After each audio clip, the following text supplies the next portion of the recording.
Corrélé aussi au cours des matières premières et particulièrement du pétrole, les cours du pétrole qui restent plombés. Un mauvais signe peut-être pour la croissance mondiale à venir. On va en parler avec Benjamin Louvet qu'on rejoint chez Prime Finance. Bonjour Benjamin. Bonjour Guillaume, pardon. Les cours du pétrole, Benjamin, restent sous les $40 le WTI en ce moment, sous les $39 même, malgré les annonces hier de la Banque de Chine. C'est un signe de fragilité supplémentaire que de ne pas voir les cours du pétrole rebondir après plusieurs séances de consolidation. Oui, d'autant que si vous vous souvenez bien, dans les derniers rapports qui ont été publiés par les grandes agences internationales, que ce soit l'Agence internationale de l'énergie ou l'Agence américaine à l'énergie, on avait revu à la hausse les chiffres de consommation mondiale de pétrole, et entre autres parce qu'on s'attendait à une augmentation de la consommation de la part de la Chine et du Brésil. Et quand on voit aujourd'hui les inquiétudes qu'on a sur la croissance de la Chine, sans parler du Brésil évidemment, on peut se poser la question de cette croissance de la demande. Alors je rappelle, ce qui avait expliqué la baisse, c'est la décision en novembre de l'Arabie Saoudite de maintenir et même d'augmenter sa production. L'essentiel de la hausse de la production depuis novembre à travers le monde, de la hausse de production pétrolière vient de l'Arabie Saoudite et de l'OPEP et non pas des pétroles de schiste américains. Donc on est vraiment dans une logique de conquête de parts de marché de la part des pays de l'OPEP. Donc on a commencé par s'inquiéter pour un surplus d'offres et maintenant on commence à s'inquiéter pour un manque de demande. Oui. Si vous cumulez les deux, on va se retrouver dans une situation difficile, d'autant que il y a des facteurs saisonniers qui font qu'on va encore compliquer l'équation. Vous avez eu une période estivale où on a ce qu'on appelle la Summer Driving Season aux États-Unis, où vous avez également l'été qui atteint son pic en termes de chaleur au pays du Moyen-Orient, donc une augmentation de la consommation pour la climatisation. Donc vous avez les raffineries du monde entier qui tournent à plein. Et puis quand arrive l'automne, on commence à faire des opérations de maintenance pour adapter l'outil de production et l'outil de raffinage de façon à pouvoir produire davantage de fuel pour la période hivernale.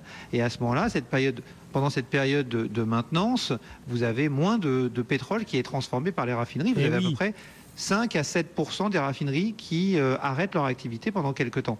Et donc, vous allez créer d'autant plus de stocks, parce que moins de demande de pétrole de la part des raffineries, c'est d'autant plus de stocks qui se créent. Et donc, on risque potentiellement de voir le pétrole continuer à baisser et peut-être atteindre les $35. Je vois mal aller beaucoup plus bas, mais $35 me semble quelque chose de possible sur le pétrole américain. $35 pour des raisons fondamentales que vous nous décrivez, la baisse de la demande, et puis des raisons saisonnières à la fin de la driving season qui va s'ajouter encore plus aux pressions sur les cours du pétrole. Est-ce que dans ce contexte de baisse des cours qui devrait se poursuivre, c'est votre scénario, est-ce que dans ce contexte, l'OPEP pourrait se réunir en urgence? Est-ce que c'est quelque chose de possible, d'envisageable d'après vous dans les prochaines semaines ou pas du tout? Alors, ce qui est intéressant, c'est que c'est quelque chose qu'on entend de plus en plus. Il y a des demandes, des voix qui s'élèvent pour le demander. Techniquement, c'est possible. Il suffit que la moitié des pays de l'OPEP donnent leur accord pour cette réunion extraordinaire pour que la réunion puisse avoir lieu. Pratiquement, c'est pas possible, Guillaume, parce qu'il y a un acteur majeur, c'est l'Arabie Saoudite, qui pour l'instant ne veut pas de cette réunion. Et si l'Arabie Saoudite ne veut pas de cette réunion n'a aucun sens. Elle pourrait même être contre-productive, parce que si elle se tenait et qu'il n'en sortait rien, le marché serait déçu et on verrait le prix du pétrole probablement réaccélérer à la baisse. Alors pourquoi l'Arabie Saoudite n'en veut pas? Parce que c'est simple, les pays de l'OPEP aujourd'hui appellent à une réduction de la production. Mais aucun de ces pays ne veut faire l'effort de réduire sa production.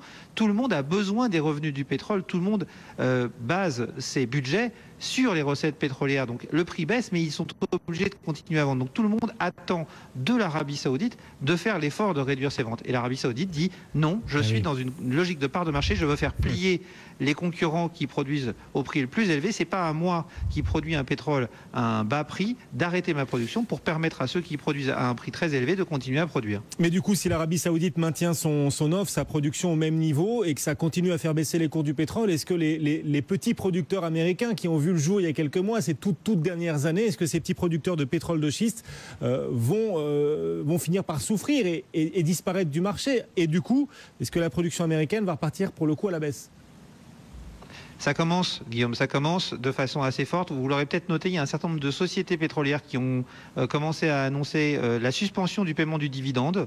Ça, c'est une première étape. Le marché du high yield sur les valeurs pétrolières s'est envolé. Les compagnies pétrolières ne peuvent plus avoir recours au marché du crédit pour se financer. Elles se tournent maintenant vers le private equity. Dernière étape. Et on sait que ça va mal tourner. On sait que l'Arabie Saoudite va probablement commencer à gagner son pari, même si c'est un coût très élevé pour elle, parce que si les cours du pétrole se maintiennent à ce niveau-là, En fin septembre, début octobre, il y a les renégociations des conditions de crédit entre les banques et les compagnies pétrolières.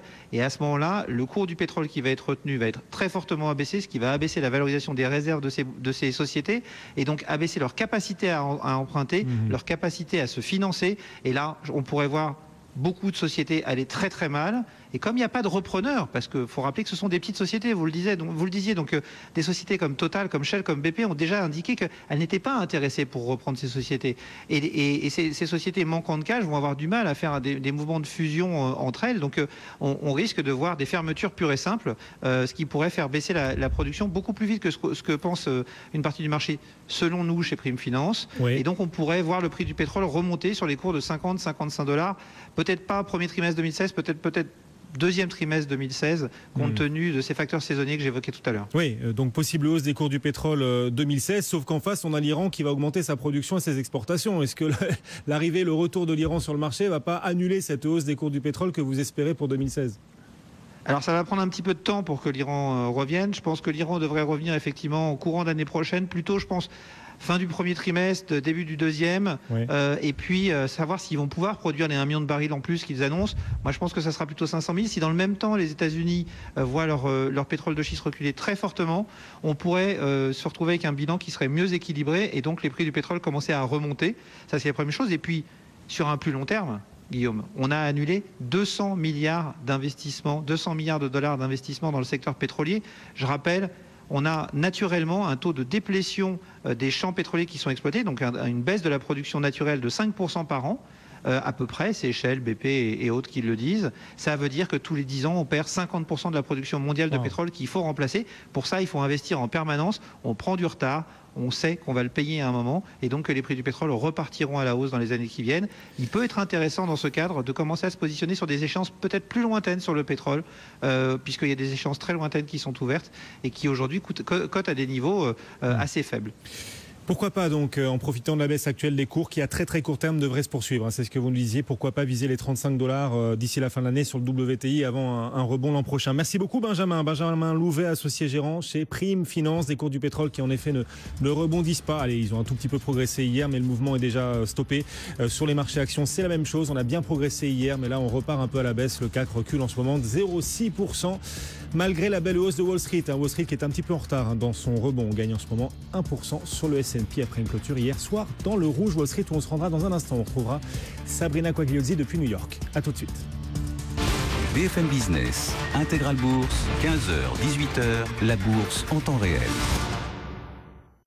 Vendredi sur BFM Business Télévision.